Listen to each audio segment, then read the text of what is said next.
नमस्कार, मैं हूं अनीता सिंह। आप देख रहे हैं खबर हिंदुस्तान। वक्त हो गया है आज की बड़ी खबरों का। 20 वर्षों में 4 एग्जिट पोल में कितने सटीक रहे चुनाव नतीजे। उत्तर प्रदेश के 9 एग्जिट पोल में योगी आदित्यनाथ को स्पष्ट बहुमत मिलने की बात कही गई है। इसमें भारतीय जनता पार्टी को 250 सीटें मिलने का अनुमान है। समाजवादी पार्टी 135 तक सिमटती दिख रही है। आइए हम आपको बता दें कि पिछले 20 वर्षों में 4 एग्जिट पोल कितने सच साबित हुए। इन एग्जिट पोलों की क्या विश्वसनीयता है। इस बार भी एग्जिट पोल पर सबकी अलग अलग राय है। लोगों की नजर एग्जिट पोलों के रुझानों पर टिकी है। 2022 के चुनावी रुझानों में भाजपा को स्पष्ट बहुमत की बात कही गई है। अब यह देखना दिलचस्प होगा कि इस बार एग्जिट पोल नतीजे कितने सही साबित होते हैं। यूपी के महासंग्राम में नतीजों की गिनती शुरू। आज पिछले 1 महीने से जारी चुनावी उठापटक पर विराम लग जाएगा। देश के 5 राज्यों में कराए गए विधानसभा चुनाव 2022 के नतीजे आज घोषित होंगे। सुबह 8 बजे शुरू हुई मतदानों की गणना समाप्ति तक जारी रहेगी। चुनावी रूप से महत्वपूर्ण राज्य उत्तर प्रदेश में सत्तारूढ़ भारतीय जनता पार्टी, समाजवादी पार्टी, कांग्रेस और बहुजन समाज पार्टी के साथ प्रमुख दावेदारों के रूप में एक बहुकोणीय मुकाबला देखने को मिलेगा। पीएम मोदी ने कहा, कोरोना से निपटने में केंद्र, राज्यों और नागरिकों का प्रयास सराहनीय है। प्रधानमंत्री नरेंद्र मोदी ने कोरोना महामारी से निपटने में केंद्र, राज्य सरकारों और नागरिकों के सामूहिक प्रयासों की सराहना की है। बुधवार को उच्च स्तरीय बैठक में देश में कोरोना की वर्तमान स्थिति की समीक्षा कर रहे थे।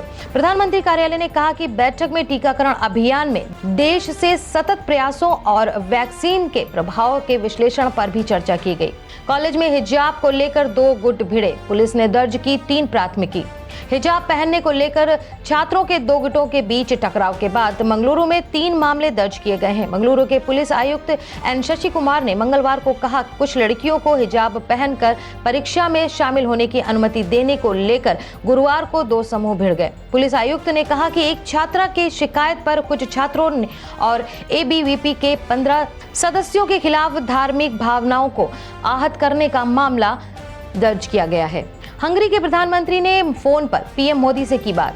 रूस और यूक्रेन के बीच चल रहे संघर्ष के बीच प्रधानमंत्री नरेंद्र मोदी ने हंगरी के पीएम विक्टर ओबर्न से फोन पर बात की। दोनों नेताओं ने रूस यूक्रेन के बीच जारी जंग पर चर्चा की और यूक्रेन की स्थिति पर भी चिंता व्यक्त की। इस दौरान उन्होंने युद्ध विराम सुनिश्चित करने और कूटनीति एवं संवाद की वापसी सुनिश्चित करने की आवश्यकता पर सहमति जताई। 13 बांग्लादेशी छात्र समेत 17 विदेशी छात्र यूक्रेन से लेकर आया भारत।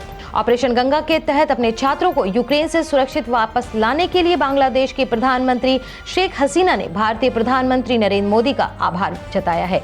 इसके साथ ही एक पाकिस्तानी छात्रा ने भी कीव के भारतीय दूतावास और प्रधानमंत्री नरेंद्र मोदी की तारीफ की है। ऑपरेशन गंगा के तहत भारत 13 बांग्लादेशी छात्रों और कुल 17 छात्रों को सुरक्षित निकाला जा चुका है।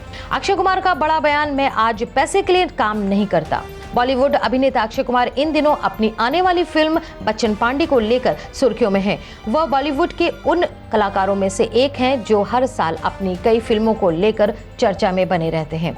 अपनी फिल्मों की वजह से साल 2022 अक्षय कुमार बॉलीवुड के ज्यादा कमाई करने वाले अभिनेताओं में से एक हैं। अब एक दिग्गज अभिनेता ने ज्यादा फिल्में करने की वजह का खुलासा किया।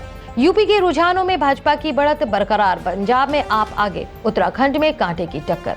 यूपी, पंजाब, उत्तराखंड, मणिपुर और गोवा में किसकी सरकार बनेगी, इस सवाल का जवाब कुछ ही देर में मिलने जा रहा है। आज देश के 5 राज्यों में हुए विधानसभा चुनाव के नतीजे घोषित होने वाले हैं। इन राज्यों में वोटों की गिनती जारी है। शुरुआती रुझानों में यूपी में भाजपा ने बढ़त बनाई हुई है। उत्तराखंड में भी भाजपा और कांग्रेस के बीच कांटे की टक्कर है। पंजाब में आम आदमी पार्टी आगे चल रही है। गोवा में कांग्रेस और भाजपा के बीच कांटे की टक्कर।